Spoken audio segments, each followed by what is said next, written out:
In today's video, we are going to talk about advice for Christian music artists. We have done some videos in the past that kind of touch on various topics, and today we're going to cover a bunch of them all at once. My name is John Mathis Jr. I have managed an independent label for the last 6 years near Nashville. We've had a lot of experiences. I've worked in music for over 20 years, and what I was doing 22 years ago, what I learned 22 years ago, does not even apply to today. So that's why we do these videos. I get a lot of questions at times, and they build up, the emails build up, the contacts through social media build up asking questions about this or that.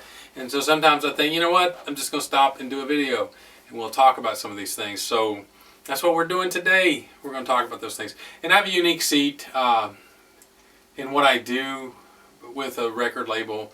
Worked with many artists, many projects, and I see the reality. Some of my friends can't decide if I'm cynical or a realist, and I just like to look at it as a realist. There's a lot of experiences I try to share with people because a lot of times when Christian music artists are trying to advance or develop what they do, you got to sort through a lot of information that is not necessarily correct or helpful, and even will cost you time and money. So we try to save people some time and money in those areas. It's a different day, a different time.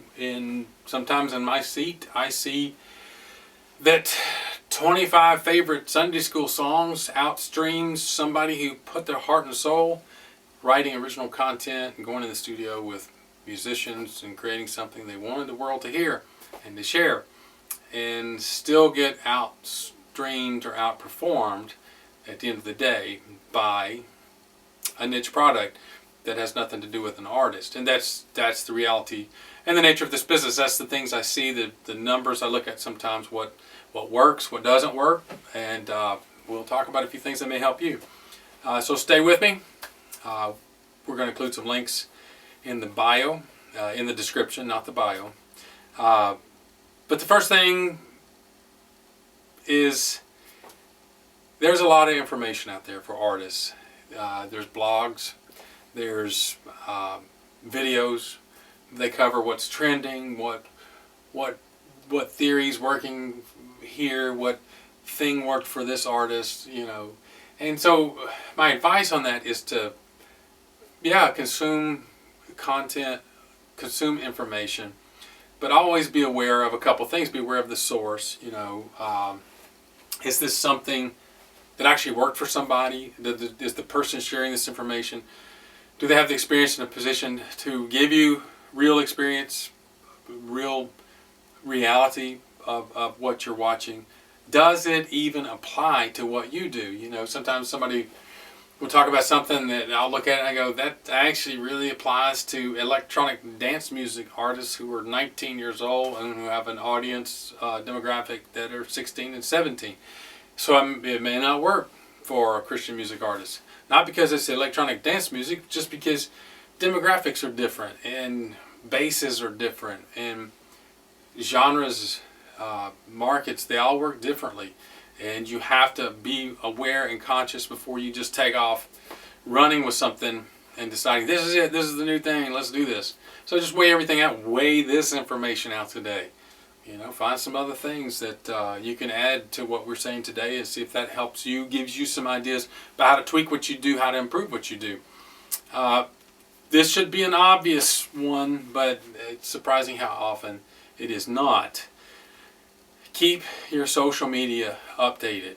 It's important. Social media is an important platform for artists.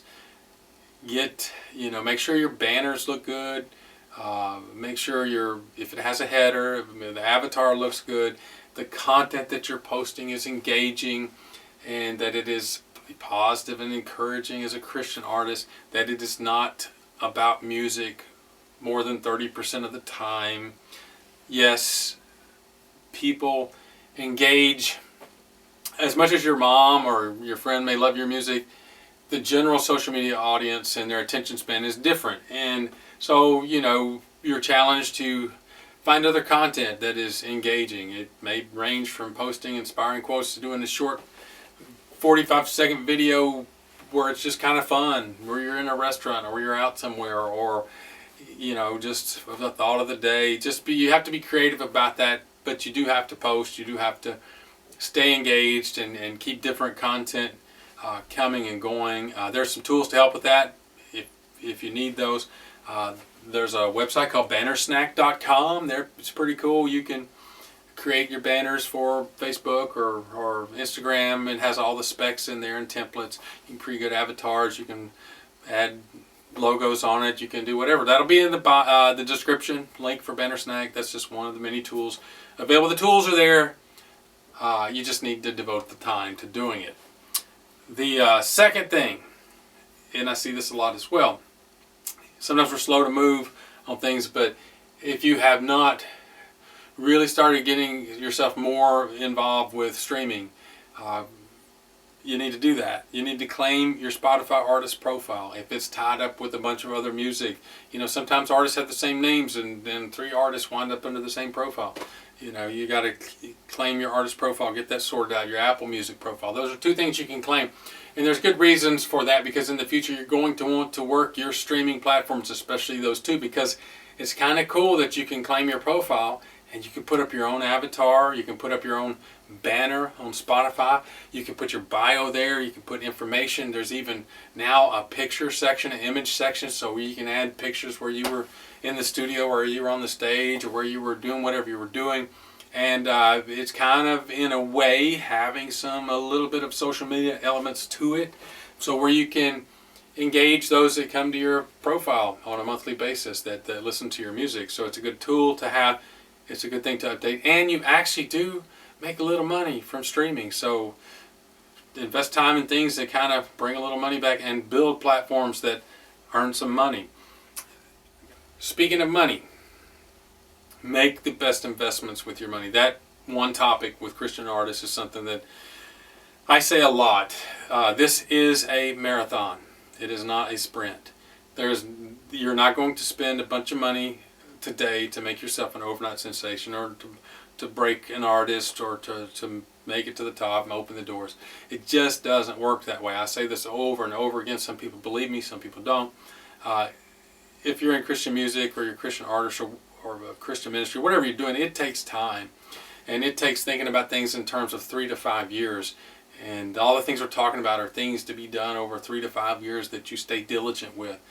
A lot of times artists come to Nashville and they spend a bunch of money on things, and thinking that is going to launch their career, and then they're disappointed, or they're having to pay a loan back, or they're having to pay an aunt back, or an uncle, or something, and they realize they don't have anything after that, to put into what they're doing. So evaluate everything that you do in regard to spending money. Unless you are independently wealthy, as I tell people, and you just want to, put ads everywhere and do all kinds of marketing and boosts and just anything you can spend money on. And if you've got the money to do it, by all means, do it if that's what you want to do. I'm not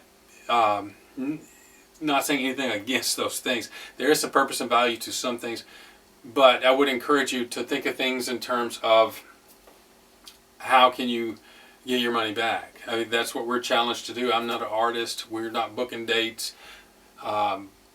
Many of the ways that artists may make money as a label, or as what we do, we have to pay the rent like everybody else. So we have to think in terms of the things that we work on, the things we spend money on. Is this going to bring some money back? It's just the nature of doing business. Let's talk about radio for a minute. Radio. We've spent years building our connections, our relationships with radio, so we have those things in place. We have several hundred radio programmers that when we go to release music, we can shoot that to them digitally, and they play the music, and so we're grateful for that. But I see a lot of artists get really into radio and think that radio for Christian music is going to be another tool that just breaks things wide open, and it's not the case. For one thing, radio, the footprint of Christian radio compared to the 90s is a lot different. Christian radio, especially certain genres of music, they're not in large markets. They don't have the ability to reach large groups of population and people. And people in this day and time, compared to the 90s, in the 90s we didn't have social media. We didn't have a lot of the things we have. The competition for people's attention is very fierce and very great right now. So, radio, I love radio. I love it when somebody tells me they heard a song somewhere. But at the same time, we've reached a place where we also know what we can do as far as a budget towards radio or marketing, because we know what will come back from that. And it's very difficult to get a return from spending a lot of money in radio, especially if you're an independent Christian artist. That's a hard thing it will not necessarily bring you more dates. It definitely will not bring you a bunch of money back. So you have to weigh radio out. I address radio because I still get that question a lot and that topic a lot, and I just want people to know what that is. If you have the ability to service radio, then great, do it. If it doesn't cost you a lot of money, then great, do it. If you get a few things out of it, maybe some bullet points for your bio, great. But again, don't expect that will cause your phone to ring off the hook, or that there will be a ton of royalties in some manner or some form.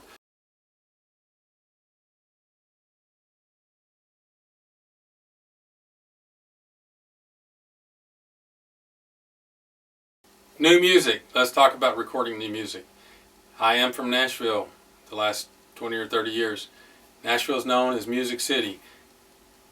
Many, many times we've scheduled tracking sessions, we put all the musicians together, we have budgets, and we create music products that way. And I encourage Christian music artists, something that we've done out of necessity is to find ways to continue to produce and create new music, especially in regards to something we're going to talk about in a minute in regard to streaming. Music you can still release, but has a different budget to it, and it's still quality. I've found some great guys that we work with that create tracks for us. Much of pop music and a lot of pop culture music today is produced literally on a computer. And it's competitive, it's quality, and the level of what can be done with that is amazing. We just had a track produced this last week. It's absolutely fantastic, and we'll compete in the areas that we're going with it. And it meets our needs and it meets our budget. And we can continue to do those kind of things more often because we find ways to do that. So I encourage you to find some avenues where you can continue to create new music, even if it's just singles, and continue to keep that kind of content coming out rather than waiting for 18 months to do the next big album. It's important to keep giving your following some new music to consume. Record labels, management, partnerships. Is it time for that? Do you need that? Do you not? That's across the board, dependent on where you're at, what you can do. I work with all range of artists. Some artists can do a lot of things on their own, and they do. We work on small things together. Some artists don't want to do a lot of the things that a manager would do or a record label would do, or some kind of partnership in those regards. Some artists don't want to manage their social media. Some don't want to manage their digital distribution. So it depends on your needs. I know you'll hear people say everything across the board where you don't need a label, or you don't need management, or you need to find management, or this and that. And it all depends on what you want to take on and what your current relationships are and what you have to offer. I say this to people about working with artists. The old record deals, all those things, I don't even think of those terms anymore. When we work with artists, we are a business.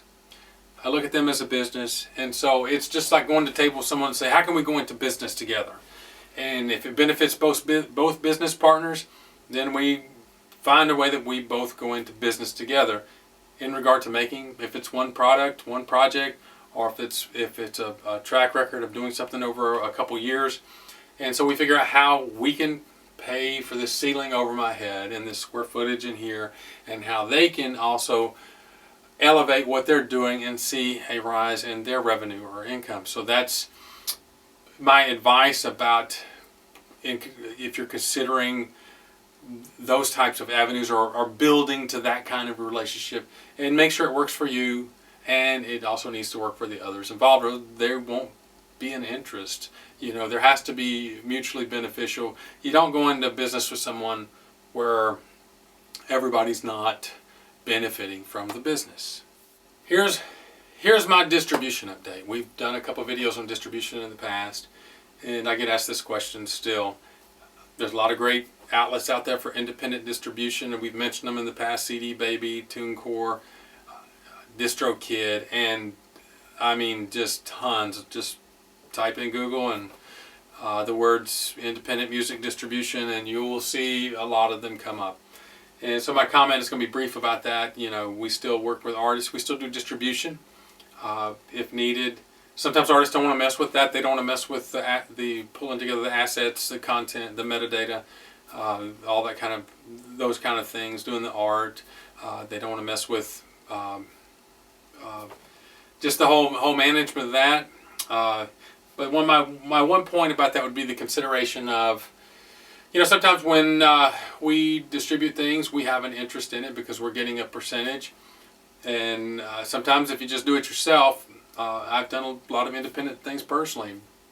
I also know that with most entities, you pay an annual fee to keep your music product up. I think TuneCore is $49 for an album a year. Every year you have to up that $49. And so in 5 years, you've got $250 of annual fees to keep your music on TuneCore. So you hope and pray that your music is making more than $250 a year, or else you're just paying TuneCore to keep your music up. So those are things to consider when talking about distribution. That if you do have an opportunity to work with somebody about distribution, don't necessarily balk at it immediately. Weigh those things out. Sometimes if somebody has a little bit invested on their end, they want it to be successful too. So you have two people pushing on the product instead of just yourself alone. But again, you have to weigh that out, what you think the future will be for your music, and as you build and develop a catalog, and if you want to partner with someone on that or not, or you want to continue to do the independent route and pay some of those annual fees or some of the fees that come with doing it independently. All right, 3 more things: booking, merchandise, and benefactors. Booking is probably the number one question I've ever gotten asked over the past 2 decades. It is not an easy topic. There is no easy answers to it. It's actually just old-fashioned hard work and diligence and dedication. It's a marathon. A lot of this is a marathon. We have a great video with Steve Hess. He was our guest one time. He talked about booking, how he got started getting dates on the books and how he built those dates. And so we're just going to include, it's just worth watching again if you have not seen it. That link is in the description. Go watch Steve talk about how he booked dates, how he got dates, how he built dates. It's good information. It's actually from a real live person who did it. Merchandise. Merchandise is important. A lot of Christian artists still have CDs. There are other aspects of merchandise you can utilize. A CD, to me, in this day and time, I call it a support buy. I don't know how many people actually go unwrap it and listen to it a lot. I think if people like you and they're in the same place with you, like what you do, they want to support you, so they like that exchange of something physical, back and forth, CD, money. T-shirts, I see artists do T-shirts. On your T-shirts, mugs, things like that. Artist branding is not necessarily what sells. I've talked to artists who have T-shirts that outsell their music products, outsell everything else, and it's just because they had the right slogan on there, some kind of scripture or an encouraging quote, whatever. It just kind of clicked, and people wanted that T-shirt, and their name wasn't even on it. They were just having merch on the table to sell. So that's an important thing to consider in creating merch ideas. Think of what the average person would want to buy. Again, a lot of those buys at the merch table, they're a support buy. They want to support you. So give them something in exchange that they would want to have, drink coffee out of, wear. Benefactors. A lot of Christian music artists have what I would term as benefactors or supporters that support what they do. People like them and say, hey, I want to, support you monthly, or I want to support you one time, or things like that. So if you haven't considered finding ways to open that door, it doesn't have to be, in people's face or some big part of your social media or web page, things like that. But just consider making that an option. You'd be surprised who has benefited from those things that you may even have seen in music or know their names. It's just a part of something that people want to do in regard to Christian music. Sometimes they want to support the message, they want to support the messenger, and so that's something to consider. My final two comments, one is on platforms. The world is all about platforms. There are thousands of them. Back in the day, in the early 80s, it was just television, ABC, NBC, CBS, and PBS, radio, and print. That was about it. The world was corralled into three mediums.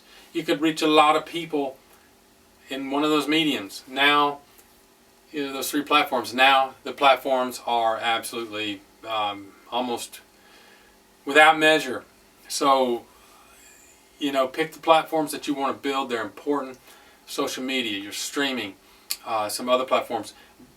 With the mindset that a platform is important. This YouTube channel is important to us. It's a platform for us, and we've reached a point with our platforms where we can kind of cross pollinate platforms, where we can kind of cross collaborate with others. So you may get to a point where you have tens of thousands of followers on one platform, and you can reach out to someone else to be a guest on your platform if they have some followers that you want to get in front of, and so you kind of swap back and forth with the collaboration of cross-pollinating fan bases and followers, and so kind of think long range about platforms that you can get on. And building your own platform sometimes is a stepping stone into getting into another platform somewhere else. And so always be mindful that you're not just building your social media, you're not just building these things for followers. There are tools that you can use later on that may barter your way into other fan bases, followers, audiences, and platforms. So don't forget to build those platforms and to think of them as such, as things that need to be built that can be used later. The final topic is the most important topic. You cannot manufacture connection, and you cannot manufacture performance. Those are two things that no matter what we talk about today, that if you are a Christian artist, you can't manufacture those things. People sometimes will contact me and say, they know this guy and he's really talented. And even talent, I'm not even talking about talent. I've seen people with what some would say would be medium talent, but do really well because they were really good at connecting with people from the stage and from off the stage. And just their performance and the way that they did what they did. We can spend all of our time doing all of these other things, but in the end, all of those other things are meant to bring people in to areas and moments where we get the chance to share our stories and perform our music, and what we do, and do it in a way that it has a genuineness, a sincerity to it, and a connection to it that reaches people and does the job that we set out for it, intending it to do. So those are some things to focus on. I want to add a subtopic in two places here in regard to recording new music and your Spotify and Apple platforms, or all your streaming platforms. We do create music still in Christian music so we can sell CDs, but I would like to have you think about a new concept. It's not a new concept. This happens in music. It's happening now in some of Christian music, some of the smaller genres, and it's already been happening in CCM. And that is taking your music and kind of separating what you do with it. So you still want to make a CD. We're doing this on some things. Instead of releasing the entire CD to streaming platforms, we may take 3 songs and do a single every 6 weeks or 8 weeks. And then eventually, if there's 6 songs left, do an EP. So that gives us some content over a longer period of time. As artists, as it's difficult to go record once a year, every 18 months. So taking your digital content and kind of spacing that out with some plans in place to try to give an advance pre-release on it, 6 to 8 weeks, giving time for placement, giving potential playlist placement for Spotify. That's something else you can log in and do with Spotify. with your artist profile is pitched to playlists. And so it gives you some content that goes out to streaming, and with each release, hopefully gain another, so many monthly listeners in that regard. And that's why I was talking about finding ways to have music produced and created economically, maybe not with the old school formula, but that way, if you just want to do a single, you can go create a single song that you think will resonate with Spotify listeners, you think might be playlist potential, placement potential, and that you can kind of not only keep, as you keep content go to social media, that you keep some content going to your streaming platforms. And, a lot of times we try to build our streaming following just from the social media side, but you also need to build the content there. And, on the record label side, we know that it is a marathon, and that streaming doesn't pay much, but it is a constant drip every year. Every digital piece you have out there is bringing something from now, till the world ends. So that's something to consider about the two worlds of making a physical product and the world of what to do with your digital music, and how to use that to the maximum. How to use that to kind of feed out there and kind of make a little splash with it every time. So, subtitle added. That's all I got today. Thank you for watching. Links in the descriptions. Subscribe if you're not a subscriber. Pass this along to somebody else if you think it'll be helpful to them. And we'll see you soon.